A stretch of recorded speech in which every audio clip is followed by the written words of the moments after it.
Buenas tardes. Hoy, desde Videobardo, celebramos la publicación de The Poetics of Poetry Film de Sarah Tremlett. Así, Sarah Tremlett, con gran generosidad, pone a disposición un material indispensable para la comprensión de este género. En el libro hace participar con apertura a otros autores valiosos. Esta presentación que estamos haciendo es parte del intercambio que Liberated Words y Videobardo vienen realizando hace muchos años, con curadurías de videopoesía, intercambiando entre ambos proyectos. En el 2012, Sarah Tremlett viajó a Argentina y participó del primer simposio internacional de videopoesía dentro de Videobardo en su Festival Internacional de Videopoesía. Allí Liberated Words también presentó obra poética y curaduría de Sarah Tremlett. En el año 2020, Marisol Bellucci, productora de Videobardo, viajó y presentó en la Universidad de Bristol del Reino Unido una curaduría de videopoesía latinoamericana del archivo Videobardo, entre otras actividades. Es un honor para Videobardo, para Marisol Bellucci y para mí, Javier Robledo de Videobardo, haber sido convocados para participar de este importante libro. Muchas gracias. Thank you so much for that wonderful introduction, Javier. It really means a lot to me and to be here today. Hello, I am Sarah Tremlett. I am the author of the Poetics of Poetry Film. I'm so happy to be part of Videobardo this year and to be interviewed by Javier Robledo. The book contains chapters on the history of poetry film, alongside those on the voice, subjectivity, time and mind, and on areas such as collections and the video haiku and the eco-poetry film. The Poetics of Poetry Film was written over a 5-year period, and it includes the voices of over 40 contributors talking about their practices, whether in poetry film or video poetry. It's really about the philosophy of audiovisual practice. We have a very interesting chapter in the book authored by Charles Olson on Spanish and Portuguese video poets, and Marisol Bellucci has introduced us to the origins of audiovisual poetry in Argentina from the 1960s to the 90s. And Javier Robledo has given us a really interesting account of the origins of Videobardo Festival, including some of the filmmakers who have been screened there over the years.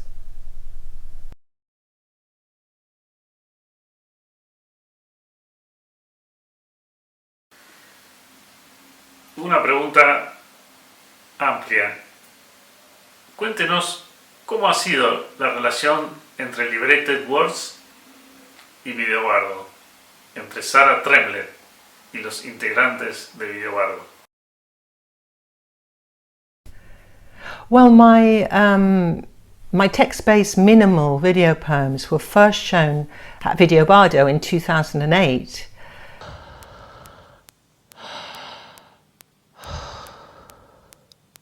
They were part of a research project to remediate the cyclical turning and metronomic repetition of verse forms.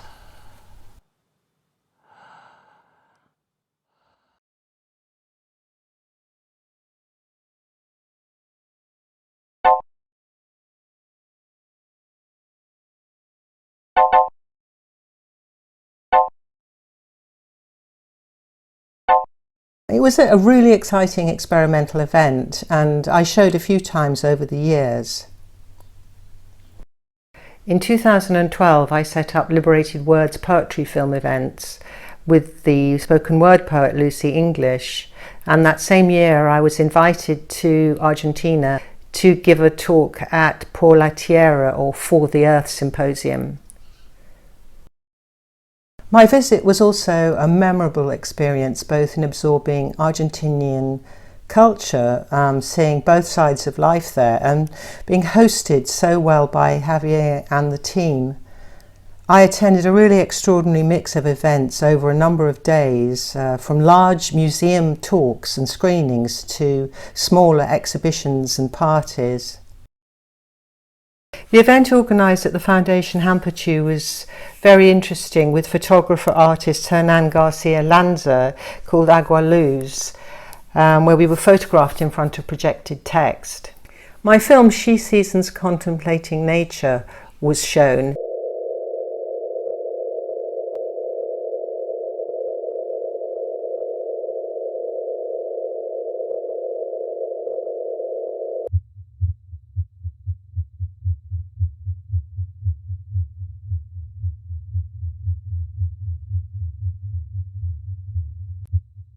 And I gave a talk entitled The Word as a Leaf, about the non-duality of audiovisual practice.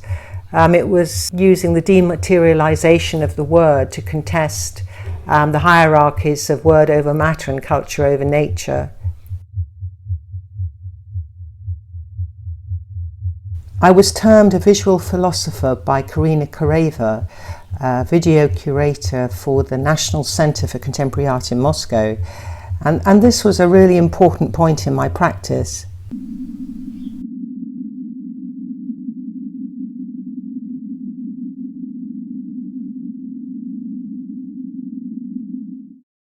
In 2013, I invited Javier to curate a screening for Liberated Words at the Bristol Poetry Festival.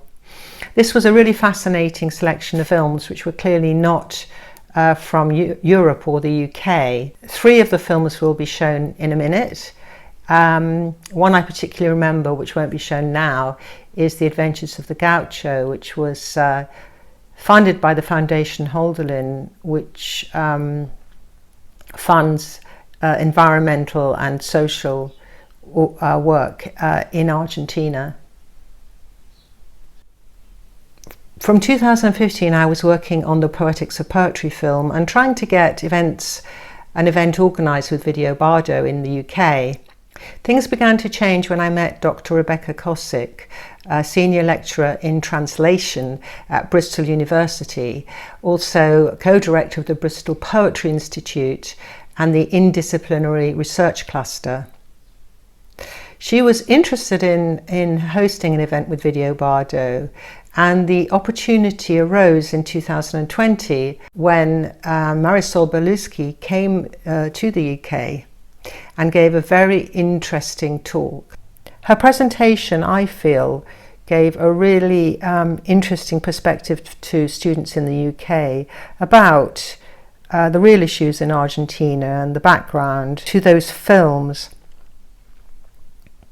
The talk and the interview are available on the Liberated Words website in both Spanish and in English. I'm now going to show 3 of the films from Javier's 2013 presentation, whilst 4 of the films from Marisol's presentation will be available at the end of this interview. Each of these films has a soundscape which is equal to the visuals in creating meaning, and each shows a really vivid imagination, one that I feel arises from place and political climate.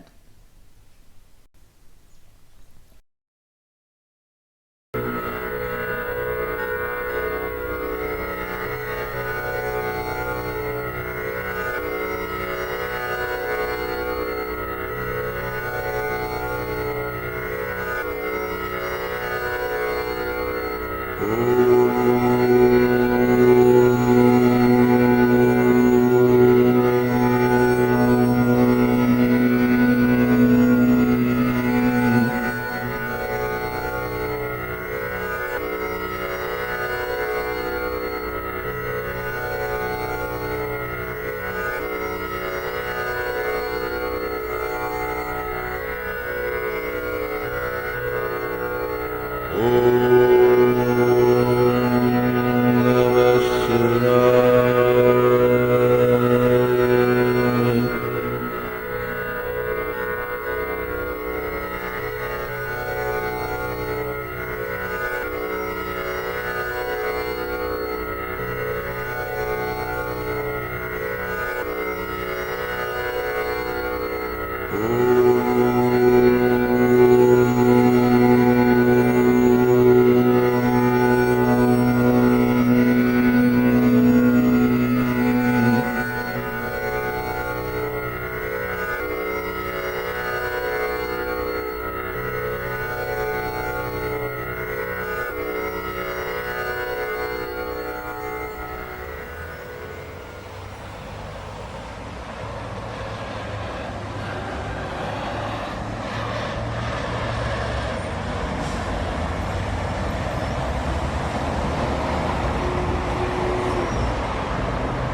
I'm going to step off the limb now. That's one small step for man, one giant leap for mankind.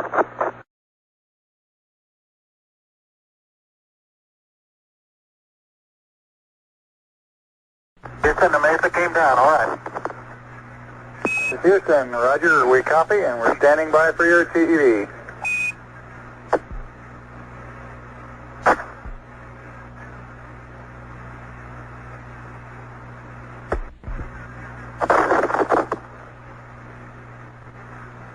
Houston, this is Neil, radio check. Neil, this is Houston, loud and clear. Proyecto parásito benigno polilla corazón. Características. Es un insecto sumamente molesto y peligroso. Parece compañero inseparable del hombre, pues lo acompaña en todas partes. Regiones del cuerpo. A diferencia de otros insectos, comprende solo una parte. Tórax con alas. El tórax es abultado y se comprende, pues en él se insertan los músculos locomotores, y siendo un insecto tan andariego y buen volador, los músculos locomotores deben estar bien desarrollados. En el tórax se fijan un par de alas membranosas casi transparentes. También posee un par de alas más pequeñas, apenas perceptibles, que funcionan de balancín. El vuelo de la polilla corazón es tan rápido que resulta imposible seguirla con la vista. La polilla corazón no tiene patas, pero posee unos micropelitos entre los cuales hay una almohadilla adhesiva que le permite trepar por cualquier superficie y caminar cabeza abajo. Desarrollo. Depositan sus huevos en las personas malas. Los huevos son pequeños e incoloros. A las pocas horas nacen unos gusanitos o larvas que comen vorazmente y crecen con rapidez durante 2 o 3 semanas. Luego se entierran en la carne del hombre malo y así se transforman en ninfas. Una semana después, sale una polillita corazón que a los pocos días ya se encuentra capacitada para envenenar de amor a los hijos de puta y reproducirse. Es tan asombroso el poder de reproducción que se ha calculado que una polillita corazón en un solo periodo de su vida produce centenares de miles de millones de huevos descendientes. Por eso, a pesar de sus numerosos enemigos, las larvas del mal humor, los pájaros de mal agüero, el hambre, la desigualdad social, las polillas no han podido desaparecer. Alimento y peligro de las polillas corazón. La polilla corazón se alimenta de ciertas sustancias que segregan las personas malas al odiar. Luego de alimentarse se posa en las personas y alimentos, ensuciándolo todo con amor. Defecan, acariciándonos, impregnándolo todo, desparraman sueños y generan risas inesperadas y sorpresivas en personas tristes, volviéndolas felices y dichosas. Para favorecer su multiplicación y perpetuidad, solo es necesario cuidar el amor, cultivar sueños y construir utopías.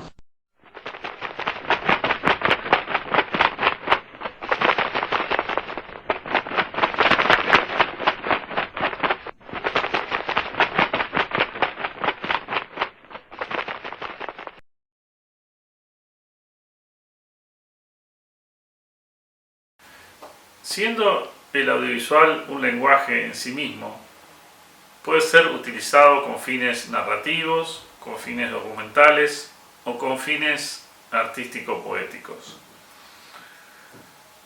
¿Podría decirse que el género del cine experimental o cine de vanguardia es al cine lo que es la poesía a la literatura? I understand what you mean about these categories in terms of length and historically perhaps, but today we're in an era of breaking down boundaries and hybridity.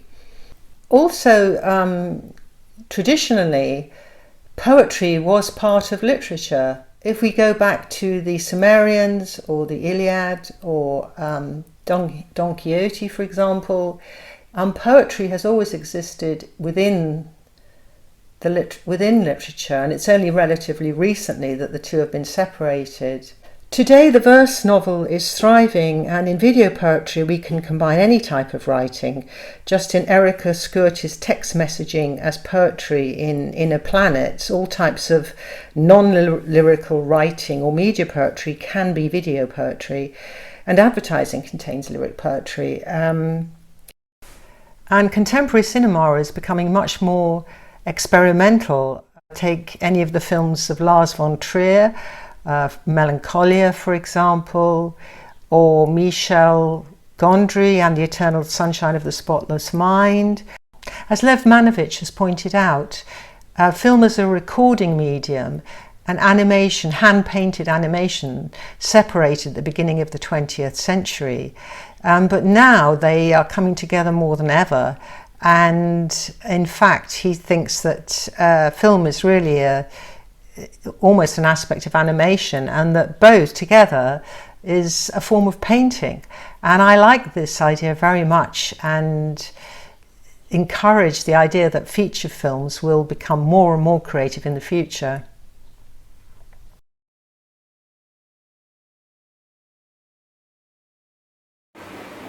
¿Qué podría decirnos dentro del contexto del libro sobre Pasolini y su cine de poesía? Thank you for asking this question. I mean, Pasolini has a very wide output as a filmmaker, poet and author of novels, and for me, actually, interestingly, I prefer his poetry. I find his films now today difficult to digest, but he was making films in Italy specific to a Marxist and Catholic background. The fact that he didn't like the petty bourgeois upbringing he had had, and that he saw this as being corrupted by all the powers that be there, and was sort of seeking an authentic voice really that was kind of untrained, untutored, which is why he chose the themes he did, and young male actors from the slums, and using the slums as locations. He saw that as a site for his political thinking. He was for me a mix of contradictions. His films combine homoerotic sensuality with a Marxist stance, and he says he sees miracles in the everyday, and yet that he also hates naturalism in film. His actors always have heavily made up faces, and yet he's predicting the onslaught of materialism and capitalism as spectacle. That's something he is known for. So, and he says consumerism is the worst form of fascism. So he did do a lot for framing the political stance that many poetry filmmakers take today. In his essay, The Cinema of Poetry, he talks about free indirect discourse as being a way that we can see the poetry of cinema. He sort of contradicts himself because he says that cinema is intrinsically poetic, and then goes on to say there is a particular way to achieve this, as it centres on the filmmaker taking on the essence of the actor's emotional trajectory, which is seen through the filmmaker's eyes, and also the felt event, the idea that we, perhaps with a handheld camera or unusual shots that the audience can't help seeing and registering, that these two aspects create a poetry of cinema. I think today I have extended his thinking in terms of the Poetics of Poetry Film in the way I have analysed poetry in film, and how the voice is both on screen, can be on screen with the poet and also off screen at the same time, so an intradiegetic voice, which also can be indirectly intradiegetic as well, and this is, I talk about more in the book.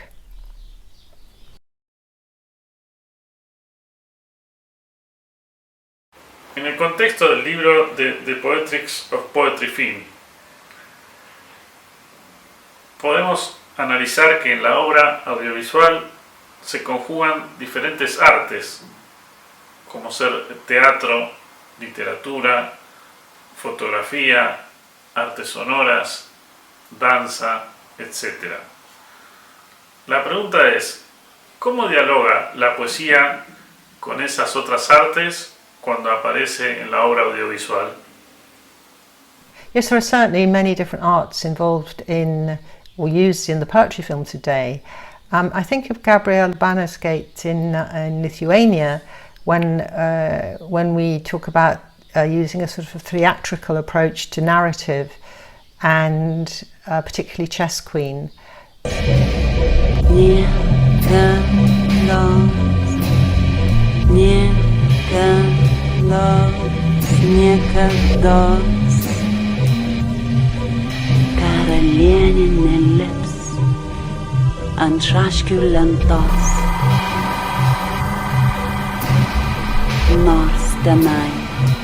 I think we're all aware of the work of Mark Nays and his tension-creating soundscapes, which are often minimal and repetitive. And one very good example for me is Alltag from the poem by Ingeborg Bachmann.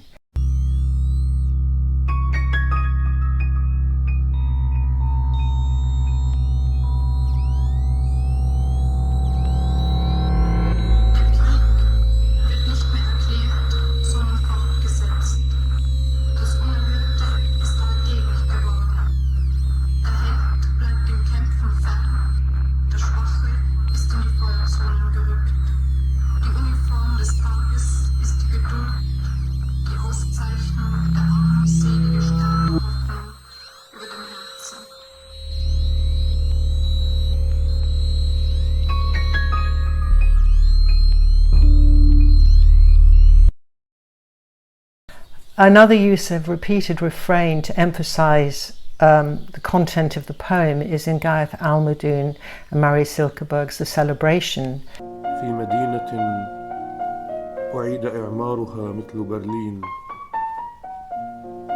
يكمن السر الذي يعرفه الجميع وهو أن لا لن أكرر ما هو معروف لكنني سأخبركم بما لا تعرفون. Overall, it feels as if we are enmeshed in a situation which really doesn't appear to have any ending. Sound can be counter to the image, as in Sweet Tomato Soup by Brenda Leon, where she is making soup to poison her lover, and the soundtrack is Our Love Is Here to Stay by Ella Fitzgerald and Louis Armstrong. And so you don't have to have sound that echoes the exact emotional content of the film. Song poetry is an interesting approach to the poetry film, and Waldman was certainly doing this in O.O. Plutonium in 1982. And now I think of Heather Haley with Whore in the Eddy about the rape and murder of a girl.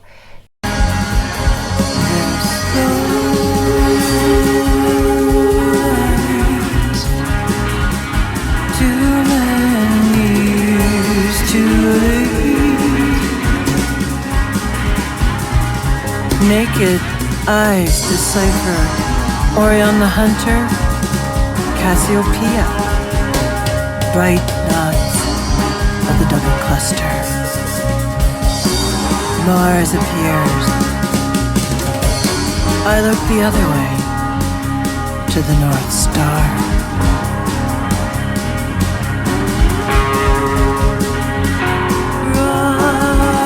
Rising sun, they call rising sun. It's been many a poor girl, and me, oh God, for one.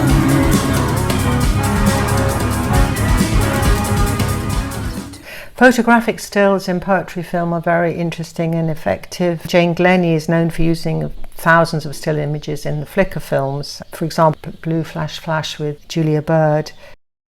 During which I say octopus and he says octoper, and I say octopus and he says octoper, and I say octopus and he says octopus, and I see the blue flash flash as the relevant neuron wriggles its tentacles into place and locks them down forever. In Mr. Sky, my film, the stills revolve like a slot machine in context to the vagaries of love. I loved you, but you were the mad one. When I locked you out after a late binge, you threw the moss off the roof tiles, you rattled the window and kicked at the door latch. And Mary Craven's boppy version of Kim Mannix's poem For Rent is a fine example of kinestasis. In terms of dance, Rolling Frames by Annalise Marie Hearn, Katie Garrett, and poem by Ella Jane Chappell shows how three separate couples enact how love shifts between independence and dependence. The male and female voiceovers speak to each other, and the moves of the dancers echo the words, but we do not see the speakers, so the dancers provide an embodied metaphor.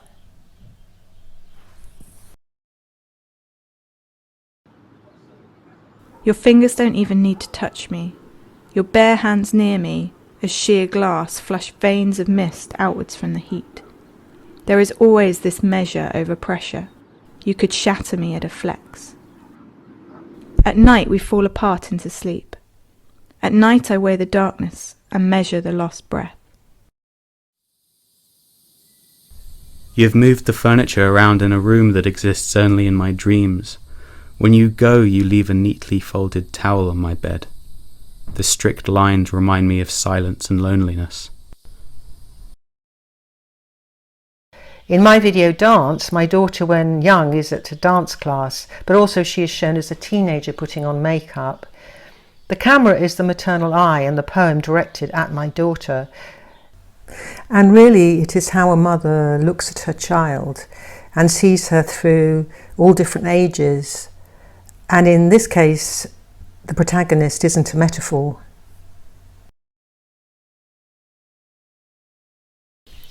When you say how does poetry dialogue with those arts, there are different approaches, whether it's a video poem or a poetry film. In a poetry film, the metaphors and symbols, etc., can be doubled by the filmmaker, and this can seem perhaps less creative. Or, on the other hand, it can set up a dialogic form, as I mentioned in the book, relating to Bakhtin and his theories, wherein you have a conversation, as it were, and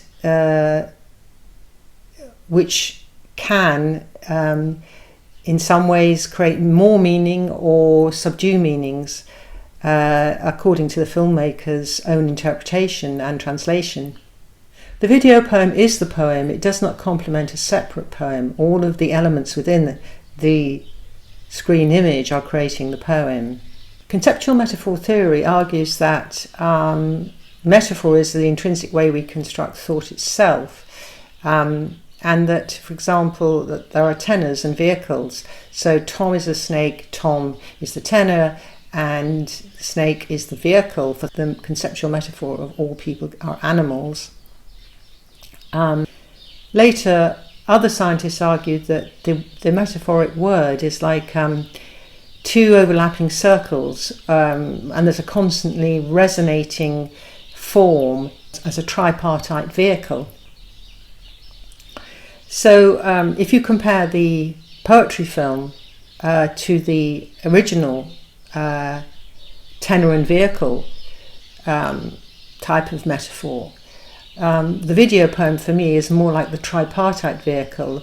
It does not have a pre-written set of metaphors in the page poem. All images are created with an awareness of contributing to the whole, whereas the poetry film's images, as adaptation and translation, can provide counterpoint or be surplus or uncreatively repetitive.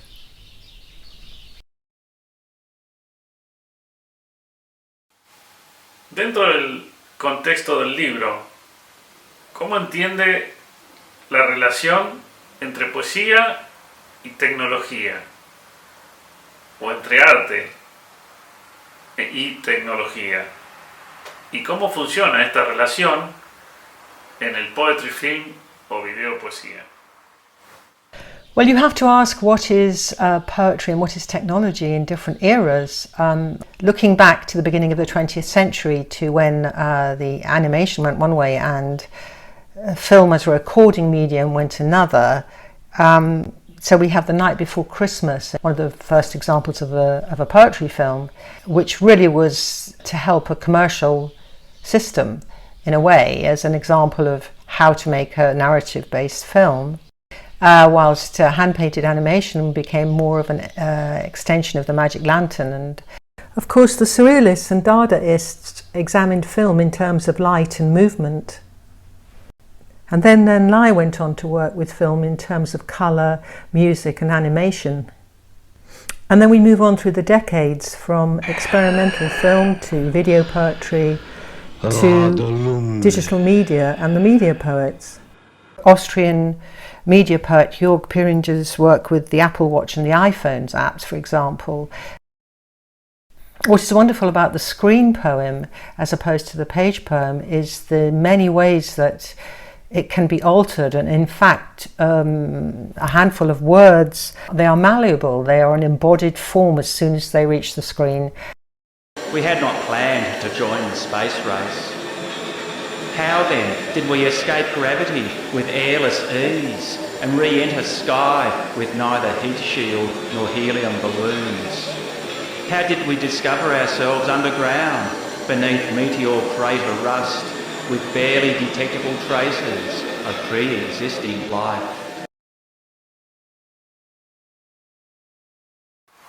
¿Qué lugar y qué función tienen o cumplen el film poetry o la videopoesía en el campo de la poesía en general, en el campo de las artes visuales y en el campo del arte en general? I find this quite a difficult question because for many poets I don't really think that video poetry or poetry film are particularly relevant. I mean, they can be a form of promotion really for a poem. It really depends on the type of poet and how they view audiovisual work. Of course, the page poet might think that the images that they've created are the final images, they are the chosen images for that particular concept. But the filmmaker might have a very different view when he takes that poem. Yeah, for some spoken word poets, it's an extension of their performative practice. They can appear on screen and extend what they are doing on a stage. Also, it can work the other way, where there are video poets such as Martha McCulloch, who actually has gone on after being known as a video poet. She has become known as a page poet, so it can work the other way. I think it can only be a good thing to collaborate as a poet. I think during the first part of this century, media poets were seen as the most creative form of poetry, in fact, writing their own code, etc. And probably then poetry film was seen more as a kind of narrative form that perhaps was less experimental. But somewhere, maybe around 2010, 11, 12, this began to change, and poetry film and video poetry, they're both very experimental forms. In audiovisual art today, there is an increase in the political voice, and the poetry, film and video poem offer subjective approaches to investigating social issues as an artist. I think here of two leading artists working with poetry and honoured by the art establishment. The leading work of Helen Kamek, for example, erstwhile singer, social worker turned artist. She has said that writing is at the centre of everything she does, where black narratives and marginalised voices become voiced, and where the changing I, the multiple narrator, inhabits her speech. Equally, another leading British artist is Heather Phillipson, where she, with her highly graphic, impacting work and hard-paced vocals, her strong indictments of society, she again is fueled by what is happening, what the world is doing, what the government is doing, the problems that we are having throughout the world, the terrible situation for the environment, etc. I mean, how an artist defines their audiovisual poetry, let's say, it really depends on which canon they see themselves in, and that really is another discussion.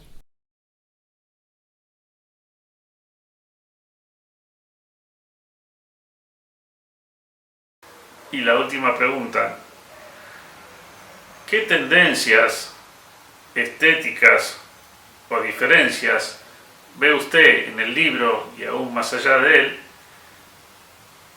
en el poetry film o videopoesía norteamericano, sudamericano y el europeo? This is a doubly difficult question because, as we know, artists all around the world, all of us are aiming to be inclusive. I would say right across the board there's been an increase in political films that are addressing the terrible state of the environment, human atrocities, such as Utility Pole by Mary MacDonald and Fiona Timway Lamb. Southern yellow pine, Pacific silver fir, lodgepole pine, jack pine, western red cedar, Douglas fir.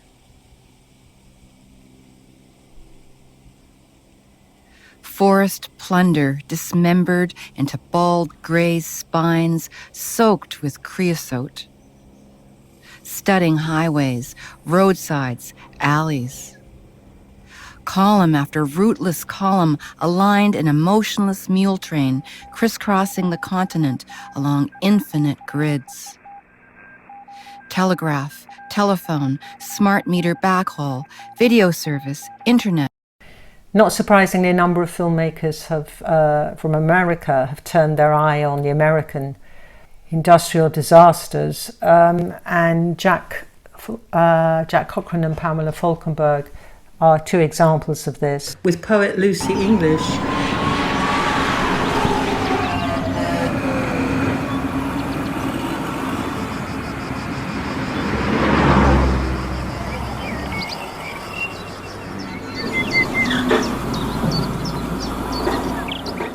in 2019, in Zebra, I was aware of a certain melancholic Northern European imagination, and in fact I wrote an essay, a short essay on this.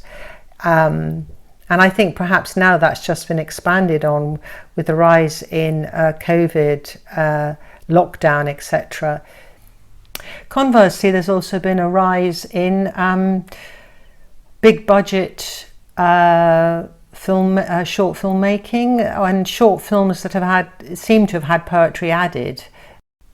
Also performative poetry films such as my own film Selfie with Marilyn. I've seen quite a few of those at the different festivals.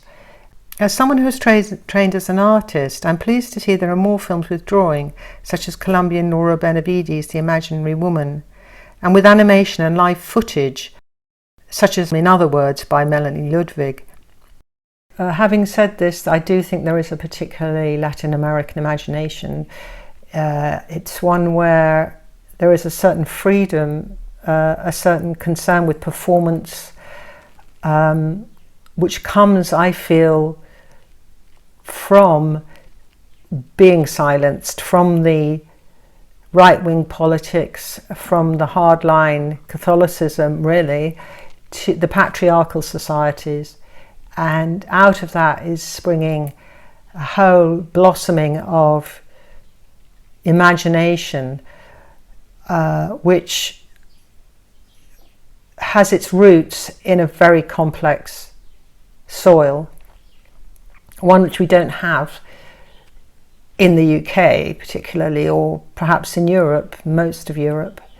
Although, in fact, in speaking about communism, it was interesting for me to hear that people under communism would often live by metaphor, through communicating through metaphor. And I feel that in the poetry films I see, in the Latin American poetry films particularly, there can be extraordinary uses of metaphor, of dialogues, audio-visual dialogues, where no words, spoken words, needed to be said.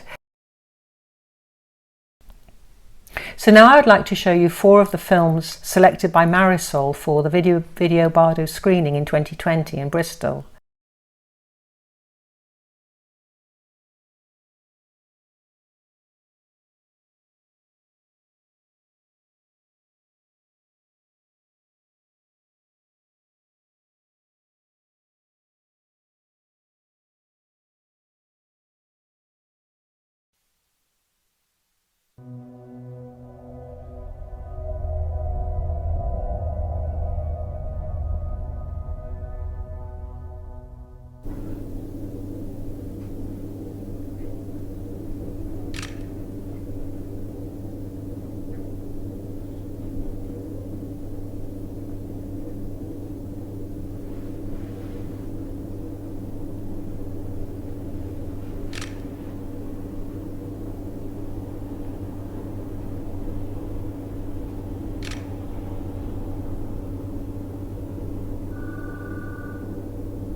Ce qu'elle m'a avoué sur sa vie,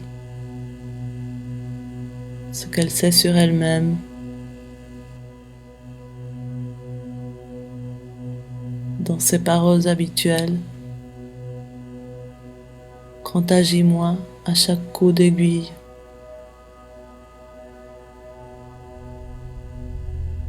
Pendant que tu couds ma veste, en ajustant mes pinces.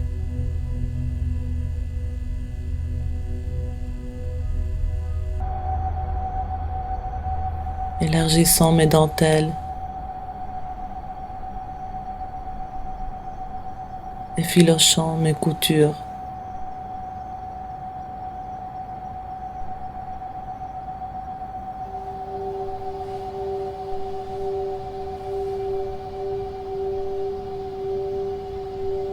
Mes larges fermetures, boutons sans trou,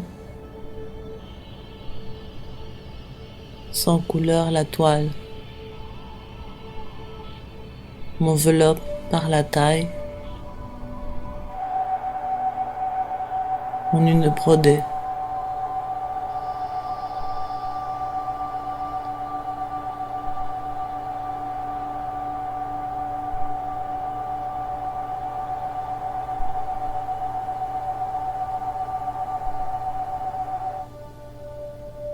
imitation.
Señor, la jaula se ha vuelto pájaro y se ha volado, y mi corazón está loco porque huya a la muerte, y sonríe detrás del viento mis delirios. ¿Qué haré con el miedo? ¿Qué haré con el miedo? Ya no baila mi sonrisa, y las estaciones queman palomas en mis ideas. Mis manos se han desnudado y se han ido donde la muerte enseña a vivir a los muertos. Señor, el aire me castea el ser, detrás del aire que beben de mi sangre, Es el desastre, es la hora del vacío, no vacío. Es el instante de ponerse rojo a los labios, oír a los condenados gritar, contemplar a cada uno de mis nombres, ahorcados en la nada. Señor, tengo 20 años. También mis ojos tienen 20 años. Y sin embargo no dicen nada. Señor, he consumado mi vida en un instante. La última inocencia estalló. Ahora es nunca, o jamás, o simplemente fue.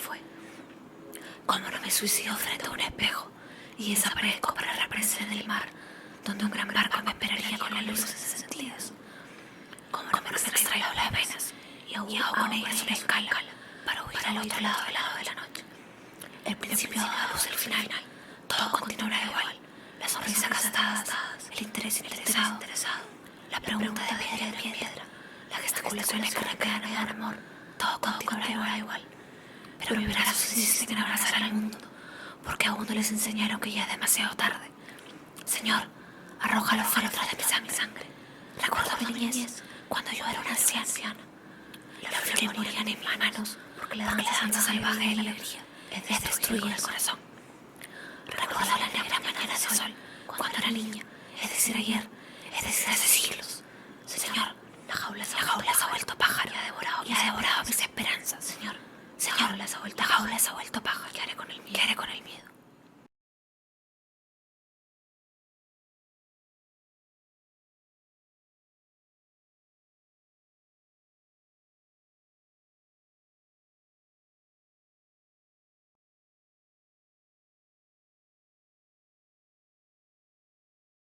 Thank you, Javier, for this wonderful opportunity to share my thoughts on video poetry and to talk about Video Bardo today. It was really important to show these artists, and I look forward to a really exciting future ahead for everyone in video poetry and poetry film. Thank you.